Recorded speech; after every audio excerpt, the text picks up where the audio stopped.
Hey guys, Assalamualaikum warahmatullahi wabarakatuh. Selamat sejahtera. Kembali lagi ke channel Cikgu Fazli Handsome. So hari ini kita akan menyambung pembelajaran kita untuk bahagian yang kedua, bab 3 Matematik tingkatan 5 Matematik pengguna insurans. Okey, untuk video kali ini kita akan belajar mengira nilai premium. Okey, so untuk perkara yang pertama ialah kita nak mengkaji, mentafsir dan membuat pengiraan melibatkan kadar dan premium insurans. Okey, kita tengok dulu insurans kemalangan diri dan perjalanan. Okey, apakah faktor-faktor yang mempengaruhi nilai premium insurans kemalangan diri ataupun insurans perjalanan? Okey, antara faktor-faktornya ialah yang pertama ialah risiko. Okey, semakin tinggi risiko sesuatu pekerjaan ataupun perjalanan, semakin tinggi nilai insurans yang kita kena bayar. Yang kedua ialah destinasi. Okey, semakin lama semakin jauh destinasi yang kita pergi, okey, semakin tinggi lagi nilai premium yang perlu kita bayar. Okey, dan yang ketiga tempoh perjalanan, semakin lama tempoh yang diambil untuk pergi ke satu tempat, okey, semakin tinggilah nilai premium yang kita kena bayar. Dan juga bilangan orang. Okey, bilangan orang ni bergantung kepada keadaan, sama ada kadang-kadang ada bilangan yang ramai akan memberikan nilai premium yang sedikit, dan kadang-kadang juga nilai orang yang ramai akan memberikan nilai premium yang tinggi. Okey, seterusnya ialah insurans hayat. Okey, insurans hayat, kita tengok faktor-faktor yang mempengaruhi nilai premium bagi insurans hayat. Yang pertama, nilai muka yang dipilih. Okey, ini nilai yang kita akan pilih. Okey, yang kedua ialah umur.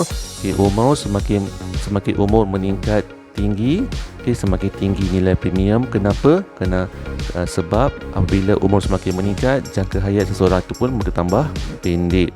Yang ketiga ialah jantina. Okey, ada beza juga jantina di antara lelaki dan perempuan. Okey, kerana apa? Okey, suatu jantina itu pun, okey, kadang-kadang ada mempunyai, okey, risiko yang tersendiri. Contohnya kaum perempuan, okey, didapati mempunyai lebih terdedah kepada pelbagai risiko penyakit berbanding dengan kaum lelaki. Okey, yang keempat ialah merokok ataupun tidak.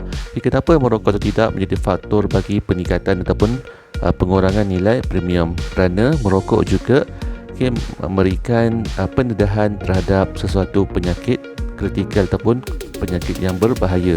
Jadi seseorang yang merokok akan terpaksa membayar nilai premium yang lebih tinggi berbanding orang yang tidak merokok.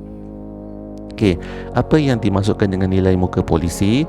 Nilai muka polisi ialah jumlah wang yang dipilih oleh pemegang polisi untuk mendapatkan perlindungan insurans. Jumlah ini akan dibayar kepada waris jika berlakunya kematian atau kecacatan kekal dan menyeluruh pemegang polisi pada tarikh matang polisi. Okey, rumus untuk pengiraan premium bagi insurans hayat. Okey, premium bersamaan nilai muka polisi bagikan dengan nilai ringgit darabkan dengan kadar premium per nilai ringgit. Okey, dan pengiraan premium ini merujuk kepada jadual kadar premium bagi setiap nilai ringgit bagi nilai muka. Okey, seterusnya kita tengok kepada insurans motor pula. Okey, faktor-faktor yang mempengaruhi nilai premium bagi insurans motor antaranya ialah jenis kenderaan. Okey, sama ada kita menggunakan kereta, motosikal, lori ataupun sebagainya. Yang kedua, kegunaan kenderaan. Okey, ada beza di antara kegunaan persendirian dan juga kegunaan bagi tujuan perniagaan. Yang ketiga, kapasiti enjin. Okey, kapasiti enjin ni yang selalu kita panggil sebagai CC itu. Okey, setiap CC mempunyai nilai premium yang berbeza, beza mengikut tarif jadual. Okey, yang keempat ialah jenis dan jumlah perlindungan. Okey, ini bergantung kepada perlindungan yang kita nak ambil, okey, kepada kenderaan yang kita gunakan. Okey, rumus pengiraan premium bagi insurans motor dikira berdasarkan tarif motor yang menyediakan premium minimum bagi perlindungan insurans tersebut. Okey, dan tarif ialah satu senarai harga tetap yang digunakan untuk menyelaras dan mengawal caj premium dan susunan kata polisi bawah Akta Insurans, dan tarif motor ini dikawal oleh undang-undang. Okey, jadi kita tak boleh sesuka hati menentukan sesuatu nilai premium bagi insurans motor pastinya telah ditentukan oleh kerajaan. Okey, kadar premium adalah berbeza-beza bagi setiap polisi motor. Sebab apa? Sebab syarikat insurans mungkin ada mengenakan bayaran tambahan atas premium minimum seperti perbelanjaan, kendalian perlindungan, komisen ejen, perlindungan tambahan dan lain-lain. Okey, berikut kita tengok antara polisi dan juga kadar premium bagi insurans motor. Bagi polisi akta dan pihak ketiga, kadar premiumnya adalah bergantung kepada kapasiti enjin kenderaan semata-mata. Manakala bagi polisi komprehensif, dia hanya bergantung kepada kapasiti enjin dan nilai kenderaan semasa yang ingin diinsurансkan. Manakala bagi polisi pihak ketiga kebakaran dan kecurian, dia ada dua keadaan. Yang pertama, dia bergantung kepada kapasiti enjin dan juga nilai kenderaan semasa ingin diinsurансkan, dan yang kedua dia bergantung kepada kadar premium 75% daripada premium asas polisi komprehensif. Okey, jadual pengkadaran premium bawah tarikh motor bagi polisi motor yang dikeluarkan di Semenanjung Malaysia, Sabah dan Sarawak. Ada beza di antara tarikh motor bagi kenderaan di Semenanjung Malaysia dan juga pada Sabah dan Sarawak. So jadual ini dikeluarkan oleh pihak kerajaan dan ia bergantung kepada kapasiti enjin kenderaan. Bermula daripada 1400cc sehinggalah melebihi 4400cc.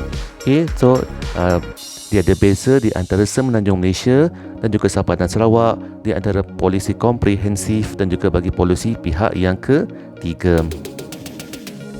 Rumus untuk mengira premium asas polisi komprehensif pun berbeza bagi Semenanjung Malaysia, Sabah dan Sarawak. Bagi Semenanjung Malaysia, rumusnya bersamaan dengan kadar bagi RM1,000 yang pertama ditambahkan dengan RM26 bagi setiap RM1,000 atau sebahagian daripada itu bagi nilai yang melebihi RM1,000. Manakala bagi Sabah dan Sarawak pula, rumus premiumnya bersamaan dengan kadar bagi RM1,000 yang pertama ditambahkan dengan RM20.30 bagi setiap RM1,000 atau sebahagian daripada itu bagi nilai yang melebihi RM1,000. Okey, sekarang kita akan tengok contoh-contoh pengiraan bagi mengira nilai premium insurans. Sebagaimana yang telah diberitahu dalam video penerangan slide tadi, jadi sekarang kita akan masuk kepada pengiraan harga premium insurans. Kita tengok contoh yang pertama. Jadual di bawah menunjukkan sebahagian faedah bagi insurans kemalangan diri yang ditawarkan oleh syarikat insurans Manis. Faedahnya ada 3. Yang pertama, kematian akibat kemalangan. Yang kedua, hilang upaya kekal dan menyeluruh. Yang ketiga, hilang upaya kekal. Jumlah perlindungan yang ditawarkan bagi faedah pun berbeza-beza. Bagi faedah kematian, jumlah yang ditawarkan adalah sebanyak RM150,000. Hilang upaya kekal dan menyeluruh RM250,000. Hilang upaya kekal RM200,000. Premium tahunan pun berbeza-beza mengikut pekerjaan. Bagi kelas 1 dan kelas 2, premium yang diberi ialah RM370.50 dan bagi kelas 3 ialah RM1,200.50. Apa dia kelas 1, kelas 2, kelas 3 ni? Kat sini dia bagi nota kaki. Kelas 1 ialah pekerjaan dalam industri tidak berbahaya dan bekerja di dalam pejabat sahaja. Kelas 2, pekerjaan yang melibatkan tugas-tugas bukan manual dan dalam industri separa bahaya. Dan kelas 3, pekerjaan yang melibatkan tugas-tugas manual dan penggunaan peralatan atau mesin jentera. Soalan yang pertama, mengapakah bayaran premium bagi pekerjaan kelas 1 dan 2 lebih rendah berbanding dengan kelas 3? Tengok kat sini. Bezanya ialah kelas 3 ni dia menggunakan peralatan ataupun mesin jentera, manakala bagi kelas 1 bekerja hanya dalam pejabat saja dan juga tugas bukan manual dalam industri separa bahaya. Jadi dalam arti kata lain, kelas 1 dan 2 ni, dan 2 dia kurang berisiko ataupun kurang berisiko lah. Kurang berisiko berbanding kelas 3. Berbanding kelas 3.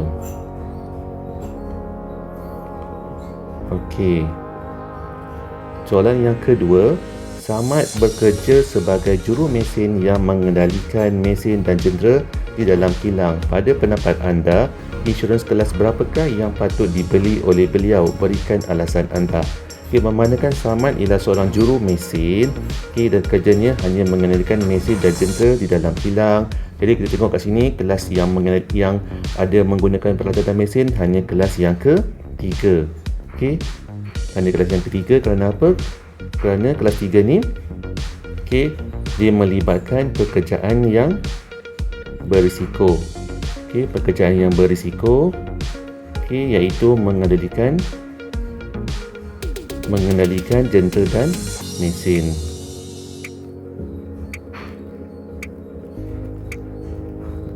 mesin. Okey. So sekarang tengok contoh yang kedua pula. Sekarang kita nak mengira harga premium bagi insurans hayat. Okey, seperti mana yang telah diterangkan tadi, faktor-faktor yang mempengaruhi nilai premium, nilai muka yang dipilih, jantina, umur, merokok ataupun tidak. Dan nilai premium merujuk kepada jadual kadar premium bagi setiap ringgit Malaysia X nilai muka. Okey, ini adalah rumus untuk kita mengira harga premium bagi insurans hayat. Okey, di mana jadual kadar premium ini memberikan amount kasar premium yang dikenakan kepada pemegang polisi. Dan nilai muka ni ialah jumlah wang yang dipilih oleh pemegang polisi untuk mendapatkan perlindungan insurans. Okey, jadi nilai muka ni kita yang tentukan sendiri. Okey, berbanding dengan nilai premium tahunan ditentukan oleh pihak syarikat insurans. Okey, contoh jadual di bawah menunjukkan kadar premium tahunan bagi per RM1,000 nilai muka insurans hayat boleh baru yang ditawarkan oleh syarikat insurans maju. Okay, kat sini dalam jadual tengok umur 25 hingga 28, okay, lelaki dan perempuan, bukan perokok dan perokok. Okay, berbeza-beza nilai premium yang ditawarkan oleh syarikat insurans, bergantung kepada jantina, umur dan juga perokok ataupun bukan perokok. Okey. Soalan yang pertama, mengapakah kadar premium semakin meningkat bagi seorang yang merokok dan umur semakin meningkat? Okey, kat sini ada dua soalan. Yang pertama dia kata kenapa seorang yang merokok premiumnya meningkat? Okey, tadi saya dah beritahu dalam slide tadi, merokok ni akan memberikan pendedahan, ataupun terdedah kepada penyakit. Dia lebih terdedah kepada penyakit berbanding orang yang tidak merokok. Yang kedua ialah umur. Umur semakin meningkat. Kenapa insurans semakin mahal ataupun semakin tinggi? Sebab jangka hayat manusia akan semakin pendek. Semakin pendek. Jadi nak beli insurans biasanya kita akan beli pada usia yang muda. Soalan yang kedua, dengan nilai muka sebanyak RM150,000, hitung premium tahunan bagi seorang lelaki berumur 26 tahun dan merokok. Ini tiga faktor. Lelaki, umur dia 26 dan dia merokok. Ini nilai muka yang dipilih ialah RM150,000. So rumusnya ialah premium. Premium sama dengan, kita tengok apa rumus tadi, saya lupa dah. Nilai muka polisi yang dipilih oleh lelaki tadi ialah sebanyak RM150,000 bagikan dengan kadar premium syarikat. Kadar premium syarikat yang disediakan oleh syarikat ialah sebanyak RM1,000. Kita bagikan dengan RM1,000. Darabkan dengan berapa nilai bagi dalam jadual bagi lelaki perokok umurnya 26 tahun. Nilainya ialah RM2.73. So darabkan dengan RM2.73. Sekarang kita akan gunakan kalkulator. Kita keluarkan kalkulator. RM150,000 RM150,000 per dengan 1,000 darabkan dengan RM2.73.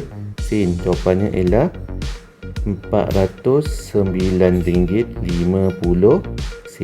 Ini nilai premium yang dibayar oleh lelaki berumur 26 tahun dan merokok dan memilih nilai muka sebanyak RM150,000.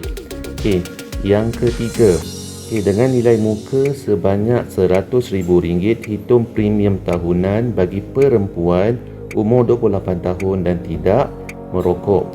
Perempuan 28 tahun tidak merokok. Sama juga nilainya, rumusnya nilai premium bersamaan nilai muka yang dipilih ialah RM100,000. RM100,000. Kadar premium syarikat tahunan dia ialah RM1,000. Darabkan dengan tengok dalam jadual, perempuan 28 tahun tidak merokok. Perempuan umur 28 tahun dan tidak merokok. Tidak merokok, bukan perokok. RM1.23. RM1.23. Kita guna kalkulator. RM100,000 per dengan 1,000 darabkan dengan RM1.23. Jawapannya ialah RM123. So inilah nilai bayaran premium yang dikenakan kepada seorang perempuan yang berumur 28 tahun dan tidak merokok dan membeli nilai muka sebanyak RM100,000. Okey, seterusnya kita akan tengok contoh bagi pengiraan premium insurans motor. Seperti mana yang telah dicakap tadi, insurans motor ni dikira berdasarkan tarif motor yang menyediakan premium minimum bagi perlindungan insurans tersebut. Tarif ialah standard tetap yang digunakan untuk menyelaras dan mengawal charge premium dan susunan kata polisi bawah Akta Insurans, dan tarif ini pun dikawal oleh undang-undang. Ada 4 faktor: jenis kenderaan, kapasiti enjin, kegunaan kenderaan dan jenis dan jumlah perlindungan. So tengok sini, polisinya ada 4: akta, pihak ketiga komprehensif, pihak ketiga kebakaran dan perlindungan. Bagi kadar premium, kadar premium untuk akta dan pihak ketiga, kadar premiumnya hanya bergantung kepada kapasiti enjin kenderaan. Untuk komprehensif hanya bergantung kepada kapasiti enjin dan nilai kenderaan semasa ingin diinsurans. Untuk pihak ketiga kebakaran dan kecurian boleh pilih dua, sama ada bergantung kepada kapasiti enjin dan nilai kenderaan semasa diingin diinsurans, ataupun kadar premium 75% daripada premium asas polisi komprehensif. Boleh pilih antara dua kadar premium yang kita ingin bayar. So jadual ni menunjukkan perkadaran premium bawah tarif motor bagi polisi motor yang dikeluarkan di Semenanjung Malaysia, Sabah dan Sarawak. Kapasiti enjin yang tidak melebihi 1,400 sehinggalah melebihi 4,400 untuk Semenanjung Malaysia dan juga untuk Sabah dan Sarawak.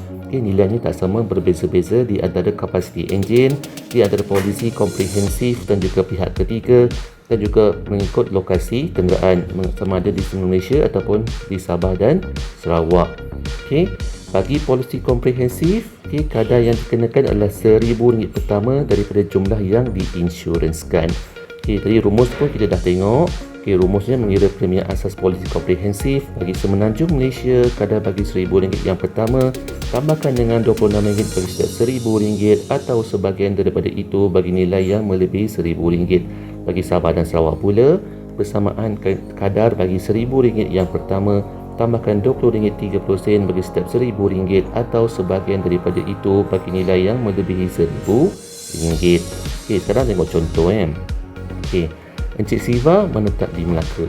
Dia ingin membeli satu polisi insurans motor dan berikut ialah makluman kenderaan yang diinsurансkan. Jumlah yang ingin diinsurансkan ialah sebanyak RM90,000. Umur kenderaan, ada sikit kesalahan kat sini. Umur kenderaan bukan 45 tahun, 5 tahun. 5 tahun.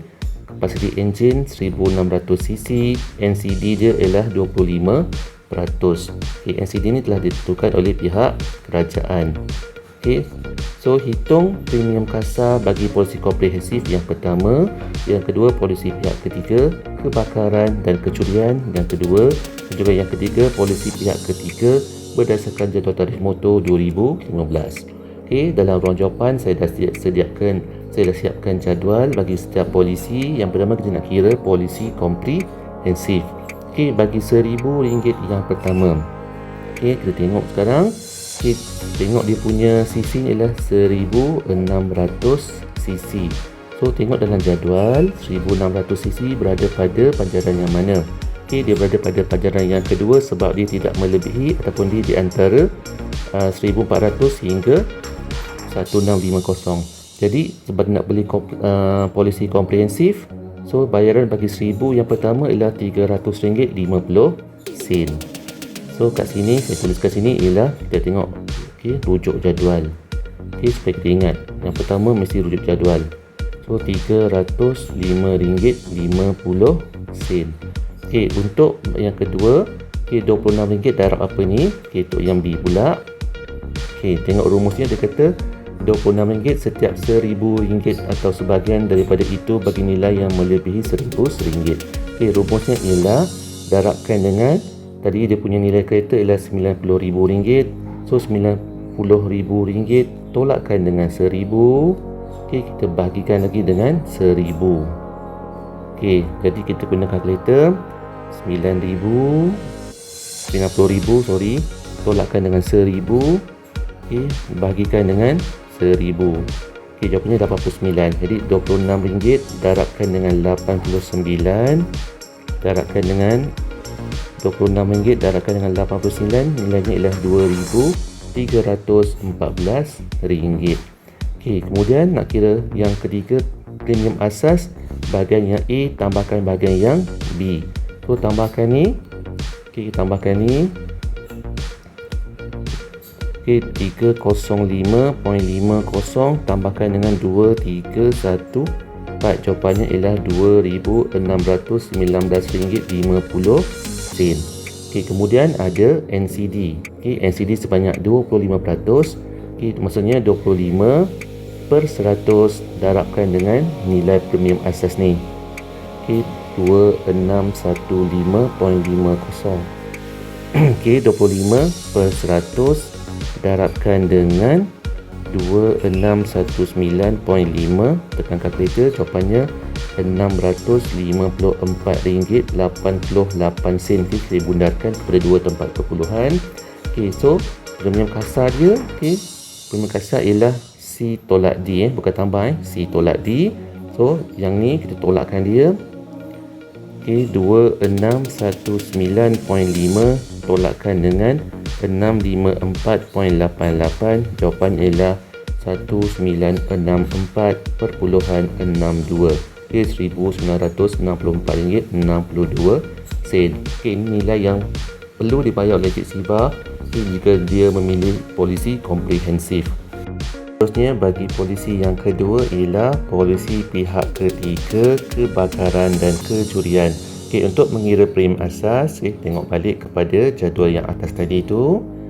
Dia kata mana jadual ni? Bila sebut polisi ketiga, kebakaran dan kecurian, kadar premium ialah 75% daripada premium asas polisi komprehensif. Bermaksud kat sini, bermaksud 75% daripada premium asas polisi komprehensif. Komprehensif.